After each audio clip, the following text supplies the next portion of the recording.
Hi, everybody. How are you? Welcome to the panel discussion on Agile HR.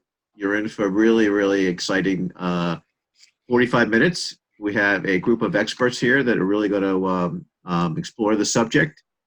Typically, when I speak to people, they'll say, what is Agile HR? Is that an IT thing? And I say to them, it has pieces of IT, but it's not just IT. It's a way of looking at how we do projects. Typically in HR, we have way more things than we have time to do. We typically employ a whack-a-mole philosophy where we take care of the projects where people yell the loudest. We're not really in charge of our workflow. We're not able to kind of prioritize things. And Agile, through its adoption in HR, from IT, is really a series of practices and methods that really help us get a handle on the projects and also do better results. Up to 70% of Agile projects don't work. They fail, even though we made some assumption expectations. And so with the trends in the workplace, new relationship with employees, robots, there's so much going on now that in HR, we need to do more with less. And so Agile is just a kind of a practice to help you do that. So we have a phenomenal panel of experts, people inside organizations, outside. We have multiple continents. We have people from Europe and Finland. We have people from the States. And so we're going to get started here. So I'd like to ask the panelists just to kind of go around, maybe starting with Karen. Why are you passionate around Agile HR? What kind of turns you on or motivates you about it? Absolutely. Hi, everyone. So nice to meet you. Thank you so much for joining our panel today. For me, exactly to your point, we have so much going on in what we do on a day-to-day basis.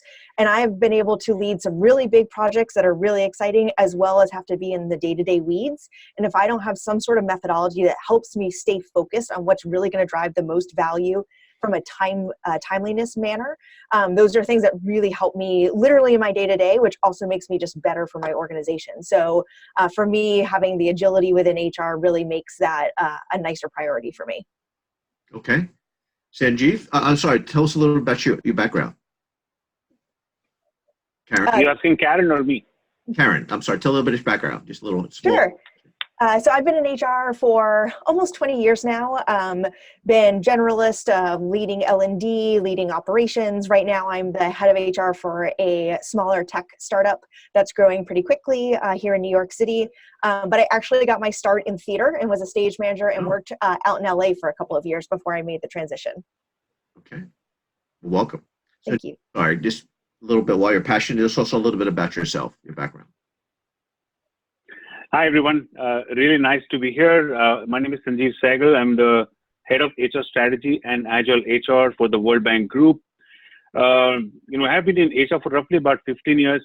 Prior to that, I was in sales, operations, Lean, Six Sigma, that kind of work. I've got a well-rounded experience in different parts of the business. Agile, in fact, to me, I've been in this business specifically on continuous improvement right from my days in Motorola. And what's exciting for me for Agile is, when I think back, whether it was the Lean or the Six Sigma or several other continuous improvement methodology, finally we have something where the focus is on people, culture, mindset as the critical aspects of driving business agility. So I personally think this is a fantastic opportunity for HR professionals to make that impact. We constantly talk about having a seat at the table. It's not only having a seat at the table right now. You can literally drive the business if you can demonstrate that HR professionals can drive business agility. A little about your background, Sanjeev, if you would. A little. I think I started with that. Yeah, I know I started with sales and operations, and I moved into HR in about 2003 when I was with GE. And from then on, I have been in HR. I've done a variety of roles across HR, generalist, talent acquisition, but the majority of my time has been in shared services and HR transformation. Okay, cool. Well, thank you. Pia, you're next. Yeah. Hi there. I'm Pia Maria. I'm from Sweden.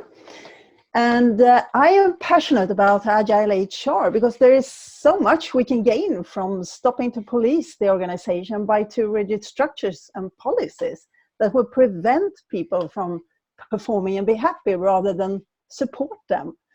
So I have seen a lot of conflict between HR and the rest of the organization. And then I talk about the coworkers and the managers, of course. And HR is necessary to have on board in the whole organization, I see.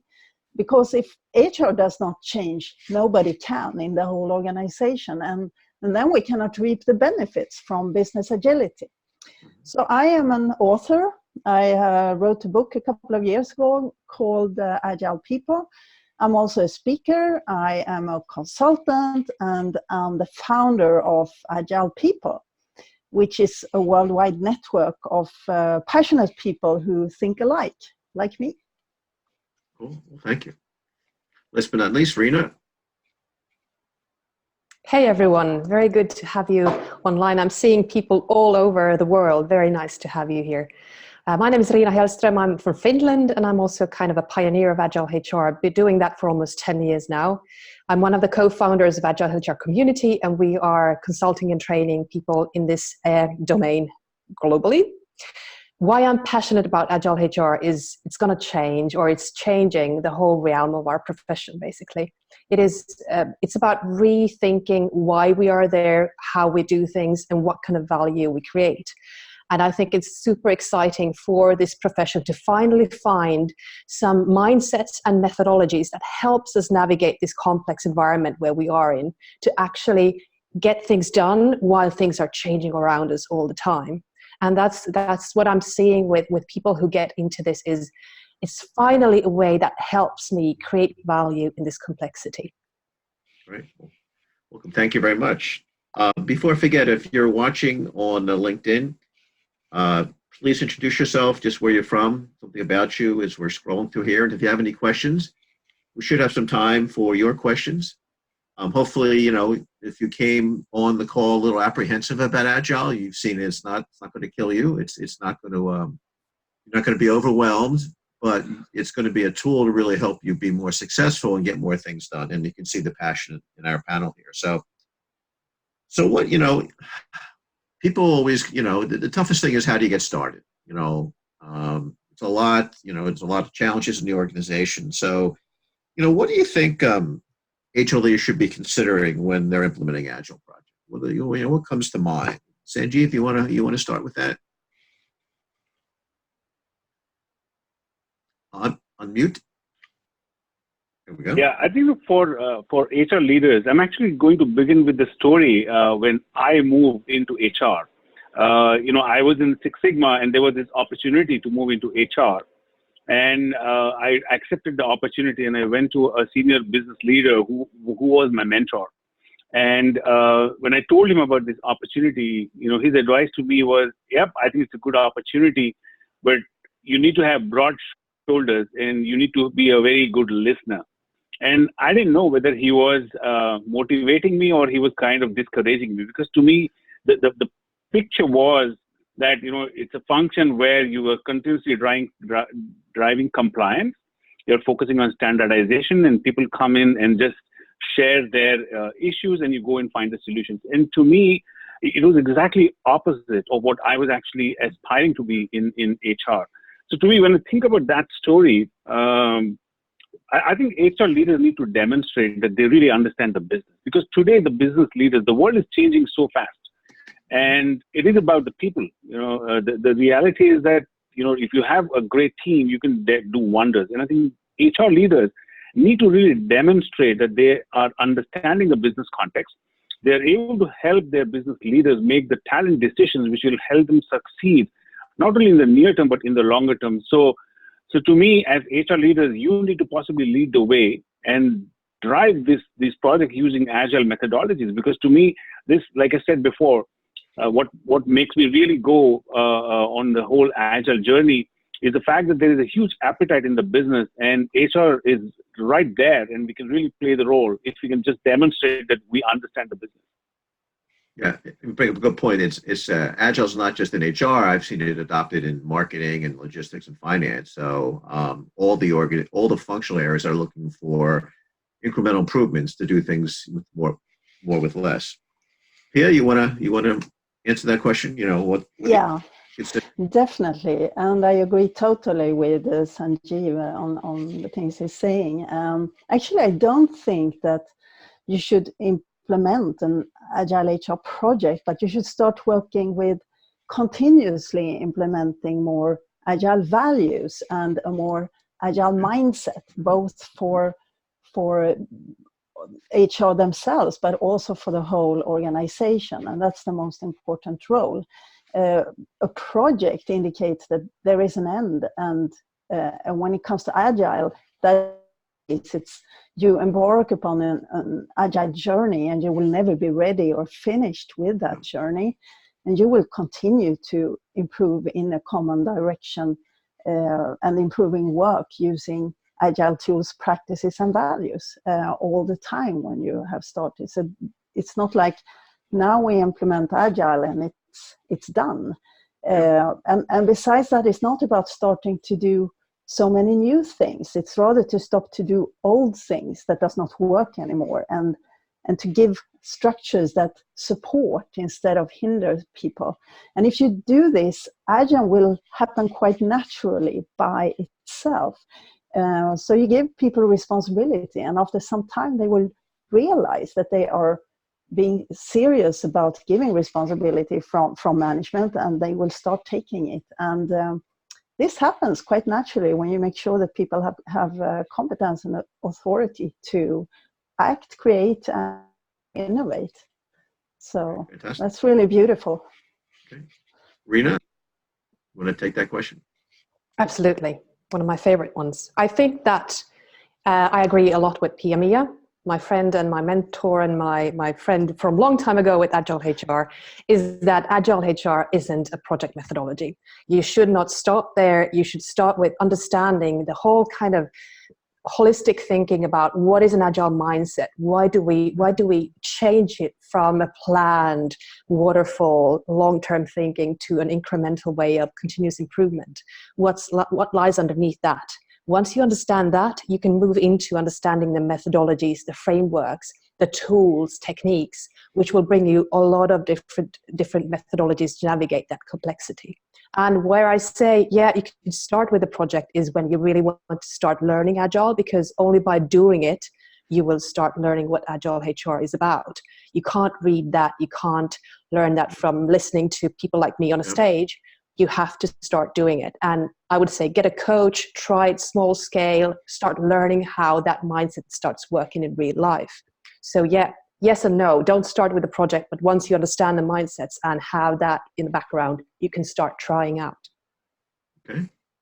Karen, I'm going to take the last question. Sure. So actually, we are lucky enough at Order Groove to have an Agile coach for our product and development teams. And so I don't mean to make this a pun, but it is what it is. I wanted to be Agile about starting to be Agile.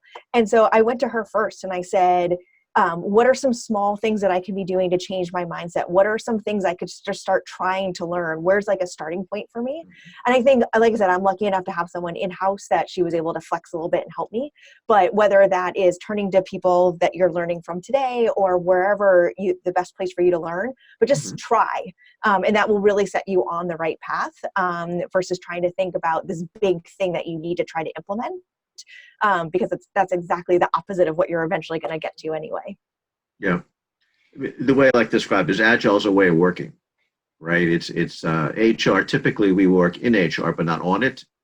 And so that's why we're kind of overwhelmed, because we're not looking to improve it. Whereas Agile, I think just by going down that path, it makes you work on it, to get better at it. And to copy what Rena said, it's kind of, you can't ride a bicycle. You can't learn to ride a bicycle by reading a book, right? I guess you can try, but you need to kind of do it. You need to get out there and try it, which is really important. Let me ask another question. What do you think the biggest mistakes organizations make? And again, Agile experimentation. So you should be making mistakes when you do Agile, because how else can you learn? You can't be doing it perfect, but the key is how do you respond to that? So yeah, you want to start out with that? What do you think biggest mistakes that organizations make? Sure. Well, I think the biggest mistake right now is that they can implement Agile and many times by using SAFe or Scrum or some other method or tool. There is a starting point and an end. Like now, suddenly, when 80% of all our teams use Scrum, now we are Agile. And of course, this is not true. Agile is about principles and values, and you can have 100% of your people using Agile tools all day and not being Agile, and it's all about being Agile. We call this doing Agile, not being Agile. Or they think that they can make people and manage people to perform, to learn, and to be motivated. And there is no way you can do this if people are not on board and want to learn, perform, and be motivated from intrinsic motivation. All these programs that are wasted because you think you can force things when you just need to create prerequisites, and then people will take care of a lot of the performing, learning, and motivation all by themselves. Okay. Rena, what about you? What do you think the biggest mistake the organizations make? If you talk about biggest mistake, I think that many people think that Agile is a methodology that can make you run faster with the same exact structures and organization and management, line management as you had before. So it's not it's not a project methodology. It changes totally how our organizations work, how our management or leadership is set up, how we create value, etc. So I think that kind of equaling at it as a project management methodology is what I hear a lot. And then that we think it's just running faster. So I think we should be very careful when we start bringing these things into our organizations. And once we do that, one thing which I think the biggest mistake is not to get the executive team on board. If you truly want to start working in an agile way in a unit or a project or somewhere, you're going to start banging your head against these kind of legacy structures where you're asked to have a scope, time, and a budget for a project, or you're asked to do exactly as the corporate kind of processes requires. And Agile is there to exactly challenge these processes. So you can't be forced into the box of Taylorism or top-down line management, command and control if you want to do Agile. That's why you need to have mandate from the top as well. So a couple of mistakes there. Okay. Karen, how about you? Anything that you've seen in your experience, biggest mistakes? I think it's really, we are sometimes our own worst enemy. So realizing you're not going to do it perfect, realizing you're not going to have everything maybe you want to have at some point. But again, if you're trying and learning and adjusting as you go, I would love to say that I have figured out how to have a Scrum board and all those sort of pieces that go with it. I personally haven't figured that out yet, and that's okay. But if I stand back and let that hold me back, then I'm missing out on the value I am getting out of what I have done at least so far. Interesting point. Sanjeev, anything you want to add? Yeah, I think I agree with what has been said, but from my perspective, a lot of times in organization, you want to start with, one part of the organization, which is good. I'm never denying that. But I think there's a huge interdependence today in organizations between the different functions. So you just cannot start in one function and take years and years to just do Agile in one function. Because HR, finance, IT, all of these functions are completely interconnected. So to me, I think what has been said by Rena, that you need to have the sponsorship from the top. I think it's most important aspect. But then you need to also have the will to make sure that you join in across the organization. And two very quick ones. I think there is too much focus on tools, techniques, very little on change management. And the third one that I think is there is a lot of times the desire to get to the solution without really understanding what the root cause is and then trying to get a sustainable solution. So to me, those three in my mind are the key issues. Yeah, and they're good ones. And again, these are great insights for those that are watching or thinking about starting an Agile program, is to figure out what you shouldn't be doing, and I'll give you a roadmap to what you should be doing. I'm just kind of change direction slightly. We have a question from the audience I'd like to put out to all of you, whoever wants to answer. Can you touch on the basics of Agile, what it means and how HR professionals can apply the methodology to be effective? So I'm not sure. Well, I think we have some pushback methodology. So if Agile is kind of amorphous concept, can maybe someone, what are some of the key pieces that people on the call should be aware of to take back to their organizations? The key pieces, the principles are the most important to the principles, and you can do that partly by using tools and methods and the processes and different ways of working. Mm-hmm. But Maria, Pia, what are some of the principles? Give us some. Sure. Trust, transparency, visualization, empowerment, very deep human principles. Know people deeply is a principle I work a lot with. Mm-hmm. Finding out what motivates people. Quick feedback loops, all the agile principles that come from the manifesto from the beginning. We have a fantastic collection of these principles now on the Agile People Manifesto, which we have put together for everybody to view in the world. That's great. So agilepeoplemanifesto.org, you can go there and check out the principles there if you're curious about these. Yeah, I think we'll be, Enrique is going to be posting resources after that, so that'll be one of them. Yeah, so instead of X leadership, you will work with the Y view of people. If we go to McGregor's view of people, how do we view other people? There are lots of principles that you need to increase to get this agile culture that is necessary for the tools and methods to work for you. Because if you don't have that culture, it's like the earth, the platform, the garden's earth, Nothing can grow there unless the culture is great and good and agile. So that's what we think. We see the company as a garden, and then there is a gardener that would be a manager who takes care of all the plants, right? And they need different care depending on what kind of plant it is. And that knowledge, the manager has to have that. And then together they are fulfilling the purpose of the whole garden. So just getting a little more granular for the other panelists, people have heard Scrum and stand-ups and things like that. So what some basic things should the HR leaders be thinking about in terms of practices they can implement maybe tomorrow or sometime in the future? I have a couple of thoughts about that. So first of all, Agile is about putting the customer or the user in the center and creating value for that customer or user. And to start doing that, we start doing that in a different way. We start involving the people who are some people say they are the victims of HR, and we start involving the victims of HR into what we're imposing on them, actually.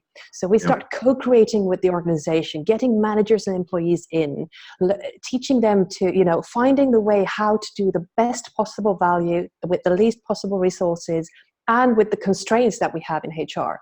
We're also talking about combining business value with employee value with a customer value. So we need to think about these three things while we work, and not just think about kind of the HR compliance. What do I need? What ticks in the boxes I need for my process? Yeah. So there's a lot of these issues as well that we need to consider when we work in an agile way. Karen, did you want to add something? So my comment was going to be actually less about sort of the nitty gritty of what Agile is and Scrum and some of those specific pieces, and more to add to what Rena was specifically just saying around that's actually how people want to work these days and how they want to be treated as team members. And I think that's why, my passion has kind of gone more in this direction, because I actually think it better supports the culture that people want to be a part of and how they think about teams and the work that they want to do. So not answering your question from the audience, but just wanted to add on to what she was saying. I would just interject a couple of things that I developed. I call EBITDA, which is similar to financial, but it's kind of experimentation. I think you need to be experimenting in HR. That's got a prerequisite. You need to kind of break big things into small pieces. I think we tend to try to do the big thing, the whole enchiladas, like to say, rather than kind of focusing on small pieces. Incremental work. You're not going to create something in the first couple of weeks. It's going to take you time, but you're building upon it each time period. Teams, high-performing teams, self-guided teams, timed. Can't, typically a project go forever. Agile has a method where every 2 to 3 weeks you got to produce something that's viable, minimal viable product, and servant leadership. You need to have leaders who are serving the needs of the teams and always be engaging the customer. I think we just talked about that. It's really a customer centric. Oftentimes in HR, we do things which we think the customer wants versus really knowing. And Agile gets customer involved from day one. So there's no disconnect between what your expectations are and the customer. So great question. Thank you. So Karen, let me ask you this question. How do you build a business case for Agile HR? It's one thing to kind of talk about it and it sounds great. And, and then you go out there and you're asking for money and then you may be trying it. And then all of a sudden it doesn't go anywhere. So give me your experience on that. I think for me, the biggest place where I've been able to build a business case is sharing both places where if I didn't do Agile, what the cost to the business was. At my last company, I did the opposite of everything that you just said, built out a huge training program, spent all this time doing it, and it wasn't valuable because I didn't get that initial feedback up front. So sharing those learnings along the way, which then shows, so if I go about it this way instead, this is the wins that we will get. This is the value we're able to add. These are the results I'll be able to prove out. And by the way, if I'm going in the wrong direction, I'll be able to adjust a lot faster so that we can get to that desired outcome. And so that's really where I've been able to find my best way to build support around going in a more agile way when thinking about the different HR work that I'm doing. Okay. Sanjeev, what do you think? What about that? I mean, you've had some experience in the World Bank. How do you build a business case to get it, get approved and continue support by leadership? Yeah, I think very similar to some of the conversations that we've been hearing right now. When you put the customer in the center, then you reflect on how HR is working. So is HR serving itself? When you really think about the HR practices and the HR processes, are these processes created with making sure that HR is efficient or the whole organization is efficient? So we've been kind of working on this for quite some time. We started almost about 3 years back when we were not calling it Agile. We were still talking about Lean, Six Sigma, or, it was a major effort on process optimization. But the whole idea was, how can you create HR processes that are principles-based rather than rules-based? And to me, it took a lot of effort in making sure that our processes are designed with the spirit and not exactly the rule. And then we started making changes to our policies. We started making changes to our systems. And slowly and steadily, we started with a few processes, then we started talking to finance, payroll, because you also required this whole end-to-end view. And to me, it also gave insights to the leadership team on the fragmentation within HR. And to me, if you look at it from the client perspective, the clients were possibly interacting with several teams in HR to get one of their requests fulfilled, which is not client-centric. So to me, we've now changed our model. We've restructured the HR organization with some of the key processes which are end-to-end within the units and departments. And to me, it's a journey. I think, Pia, Karen, Reena, like everybody's saying, there is never an end to this. So to me, it's a constant evolution. And the next phase that we're exploring right now is to now look at how can we bring in agile coaches and then kind of expand this across the organization so that we can have the business impact. Okay. Let me change directions here from the panel to a question by Melanie, I'm sorry. The complexity with Agile HR is that we have two customers, employees and management, and it's hard to have them aligned. If we all agreed that our workforce is a customer first, it would be much easier. So has anybody had experience with that? Different demands, different customer requirements? I'd like to answer one thing. Yeah, please go ahead, Reena. I would like to see HR understand that our customer is the end customer. We are trying to create organizations creating end-to-end value to somebody who's paying for that value, paying all of our salaries. And when we start changing our mindset towards that, seeing the end-to-end value created for the end customer and trying to kind of fit in whatever people support, management support, team collaboration support we can, that's when we start doing the right things. But if we start thinking about internal silos as our customers, I wouldn't recommend that. Anybody else? I think. Go ahead, Sanjeev. No, I just wanted to wholeheartedly support what Pia just said, because to me, in the two organizations that I have worked, we were very clear on who the end customer was. And I want to give the example of Target, where I worked before. Everybody in Target knew our end customer is a mom with two kids who would come into our stores. It was very, very clear. And to me, there was never a debate between managers, staff. We were all working for the end customer. Next time, go to Target. I'm going to look for that because I didn't notice that. So thank you very much on that. I think, and I don't want to put. When you're not part of their target group, so you shouldn't go there. Oh, I'm a little old, I guess. No, I'm just kidding. I have two kids, but they're grown. So I think what she may have mentioned is that this is not a problem we can solve here, but oftentimes employees are close to the customer. They know what the customer wants. Whereas higher up, there's a disconnect.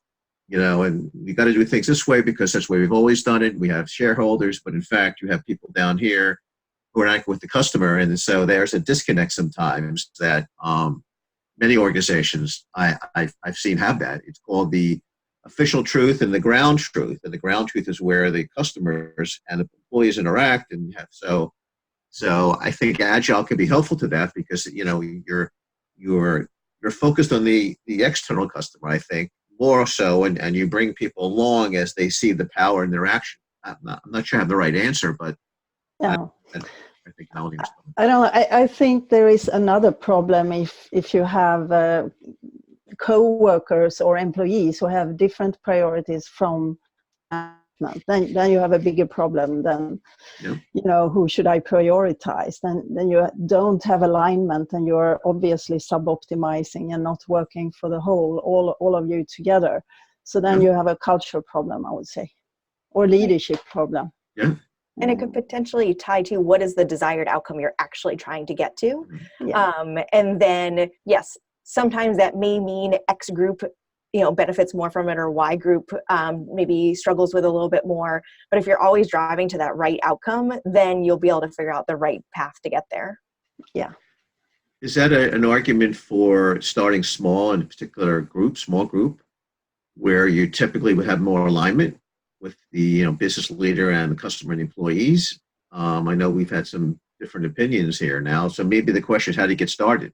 What do you think, Karen? Maybe Irina, what do you guys think about that? Yeah, I think to get started, so one thing that I try to always do, right or wrong, it's just my personal approach, is almost think like a product manager. So what is the problem I'm trying to solve? Not necessarily what solution was I given, but where am I trying to go to? And then getting feedback from a lot of different people around what pains that they have or what problem I'm trying to solve, and then try different things in order to try to solve that problem. And maybe I'll try something first that didn't work, or I try something that sort of worked but didn't quite get us to where we needed to get to. And so I think sometimes whether you're doing that with a focus group, and so it's a smaller group because you can get feedback faster, or if it's one team because not that they're going to give you the answers that you want, but they'll be good partners in some of those early discoveries. Maybe that's a way to start. But I think it's really taking a step back and figuring out what problem I'm trying to solve, and then what is the best way to start that discovery process. Okay. Rena, anything? I like the question, how to get ready. I would say that you will never be ready. That's the whole point with Agile. You will never be ready. You will continuously improve where you are and continuously take steps towards a better. And what I just said previously is you don't learn Agile by reading or listening. So you should embark on a journey. But first, I would recommend get somebody to coach, because these people, like Agile coaches or Agile HR coaches, have been around for a while and have been doing the mistakes, have been learning what works, have been handling these situations that inevitably come in front of you when you start working in Agile ways and having the Agile mindset. And they know how to help you and guide you through that network of impediments and difficulties and successes and wins and losses. First of all, I'd also say get some training, because just getting a training first is opening up that box of thoughts. I mean, kind of broadening up your thoughts so that you know where you should look next, and then start applying. then continuous improvement is something that, you can start with. The least you can do is start visualizing your work with your team and standing in front of that visual and just seeing where can we improve. That could be also somewhere where to start. Okay, cool.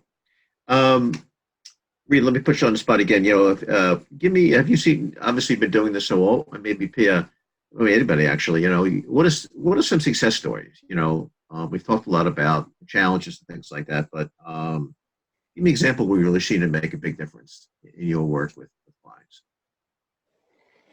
Yeah, implementing agile performance management for a large car manufacturer in Sweden, and making them understand that there is a better way than to do performance appraisals the old way. And when you come through, and when HR really gets what you're trying to achieve here, the results can be amazing, and often it doesn't take that much. You do a 2-day training, it kind of, wow, is this possible? Can we even work this way? Because they have learned in university that it has to be like this or like that, and this is the way we do HR, but it can be totally different. And everybody says that change is hard, but it's not hard when you're motivated. I mean, look at how quickly Pokemon Go was adopted by a large part of the market. After 19 days, they had 25% of the target market had adopted the new game because they were intrinsically motivated. So key to success here is understanding people on a deeper level and why they do what they do. And this is really the key, I would say, to Agile HR. You make it easy for people to change by making sure that your systems, your tools, your methods, and your processes are supporting the values and the principles of Agile. So you remove limiting structures from HR and finance most of the time, and you replace them with supporting structures. And then HR and leaders need to all the time support that change, support people to be the best they can be, contribute to a fantastic culture, and breathe Y leadership instead of X leadership. So, I mean, there are lots of success stories where people suddenly realize what it's about. It's like the coin is coming down. We say in Sweden, the coin is going down. I don't know. Goes off, I guess. Yeah. Yes. So, yes, you can do different. Yeah. Yes. One thing I've seen, we had a gentleman in the going from IBM who heads our talent acquisition, and they implemented Agile into that. And I think using Agile and artificial intelligence, they reduced average days open from 80 to 30 days. Really phenomenal amount. You mentioned performance management. I've seen it in total rewards, people talking about. So the answer is anywhere, right? Yeah. Definitely. Read, anything you want to add from your experiences? I'm basically using Agile for all my work with clients and helping them with a lot of things. So we did an audit in an Agile way, which is, so a strategy leader saying we need an HR audit. They're going to go through an organizational change. And we say, you know what? Here's what we think we would do, but we'll do a backlog, and according while we are working with it, you can change what we do, but here's the limit. We'll do this much of work, the cost is this much, but you can choose where is the most valuable thing we will do. And they've never seen this kind of way of working, and it worked beautifully. Another case was that we did a full transformation in a big company where we just used Agile as a transformation backlog for the leadership team. So everything we used Agile to become more agile. And we also involved all the people, starting from line managers. We had a workshop where they started to understand what's going to happen, and they redesigned the management role from the old hierarchic to this team of teams. They really looked into all of their tasks and decisions that they should do in the traditional set of hierarchy, and just kind of took those post-its and put them somewhere else in the new organization, and just realized, our role is going to change totally. And they redesigned their role together. And that's what Agile helped us do. It's just amazing. Great. And you don't even have to call it Agile, because sometimes that's an obstacle, right? Right, because they think it's IT or it's a buzzword, and there's been a lot of buzzwords in HR over the years. Again, we're going to be closing soon, but if you want to introduce yourself, have any questions, I think we may be able to, you when we're off, the panel may be able to respond to you if you have any questions for them specifically. What are some of the one or two things that HR leaders can do tomorrow? You've been here to 40 minutes and you're excited and go back to your organization and, perhaps nothing changes, but what do you think? I'll ask all the panelists, maybe go around in order, maybe start with Sanjeev. What are one or two things people could do tomorrow to really get started? Yeah, I think, one of the things that you could do tomorrow, or rather today, look at your HR processes and then look at how much time that you're spending either correcting mistakes or errors done by others, or if they're done within the HR team. And then, look at it dispassionately and then see in those steps, what steps are adding value or not. And then to me, from there, you really start the journey of being responsive, improving your processes so that you can deliver that experience. Everybody talks about the experience for our employees. But to me, you could go tomorrow and you can start tomorrow looking at your process. Pick one process: recruitment, performance management. There's plenty of processes, and then see what steps are adding value or not. Great. Thank you. Karen, how about you? Yeah, I think my two tips would be, first of all, to what you just said earlier, don't be scared of this. It's not a jargony thing. It's not like the latest buzzword. It might be a way a lot of us are working already and you didn't even know that's what it was called. So take a deep breath and think more about the philosophy and the methodology of what we've talked about today versus the rules and different tools, etc. And so take that new mindset and then think about one small thing that you could start trying it out on. So for example, we got some feedback and engagement survey about one of our wellness programs. It's really small. It was more about like mental health and relaxation. And so we took that small little thing and kind of applied an agile methodology to it and got to way better results about how to help people de-stress and find breathing space in their day, which I probably wouldn't have gotten to if I tried to do it more programmatic. So find one small little thing that you can try something with, and then that will also help you build your business case if you really want to take this forward. Okay. Pia Marie? Well, I would say start with yourself. Be the change you want to see. Do something small. Find other people who think like you and build your connections within the organization. Mm-hmm. Start with your own team. Try a retrospective. Try a daily morning meeting. Try asking the coworkers what they expect from you as HR, or ask managers to help you to prioritize your backlog. HR cannot do it alone, is my take. They cannot do it on a broad scale. They need management support. But they can start something on their own, in their own department, and use the tools and the processes themselves. And then it can gradually spread to the whole organization. And that's why HR needs to go first and should lead the agile transformation effort. They can make the difference.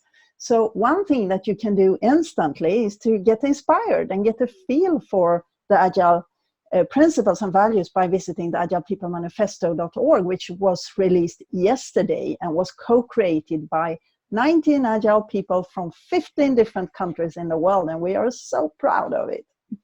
That's crowdsourcing. That's Agile's all about. Yeah, definitely. Yeah. Rena, how about you? Any one or two things you would leave? I've got two things, which I tend to start with. Visualize what's going on in your portfolio, what you're doing, and prioritize and get rid of 50% of it. You're doing too much. You've got too much going on. Let's look at what you have. Let's start prioritizing that. Let's start looking at how to do that co-creatively and involve people in that. And let's continuously improve what we're doing. That's where I usually start. Last quick question before Enrique gives us the hook. There's been talk, agile design thinking. There's always some confusion around that. Does anybody have I view that as design thinking is more of a strategy and agile is the execution of it. But, anybody have a view on that to help educate us on where's the intersection between those two?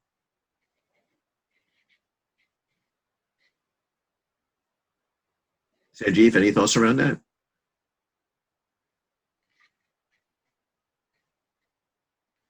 Sorry, I was on mute. Yeah, so to me, I think, if you listen to the conversation over the last 40 minutes, we are talking about agile as a mindset. Of course, there is a methodology that IT is using to shift from a waterfall model to an agile model. But to me, design thinking, the growth mindset, the team of teams, there are like plenty of these, methodologies or practices out there. But to me, it is about the principles, like, Pierre just spoke about. If you really look at the Agile HR principles, and then if you make them the front and center of what the change you really want to bring in, I think some of these things will be much clearer, because whether it's design thinking or the growth mindset, like I said, all of these are enablers which will really help you get to the agile mindset and a culture where you can continuously drive improvement. Okay. Well, I think our time's up, everyone. It's been a phenomenal conversation. I guess the takeaway, again, if you have any questions, I think they're out there. We'll try to answer them for you offline, but just get started. It's never going to be perfect. It's not going to, we in HR want to have all our ducks in a row, and Agile doesn't really lend itself to that. It's really experimentation. So start small. Try, fail, learn. It's like when you ride a bike, you fall off, but you get back on. Eventually, you gain your balance. And so the key is all 5 of us, we survived. We've done Agile, and we're still living. I was here through the process, but other than that, there's no other side effects. But it really is the future of HR. It's really about HR, as I mentioned before, is more of a capacity issue nowadays. There's too much thrown at us with too few resources, and we need to get better in terms of the throughput of handling all that. So tons of information. I learned a lot. Thanks to the audience. Thanks to panelists. And more great session to follow. And everybody have a good day. Thank you very much. Thank you. Bye-bye. Bye-bye.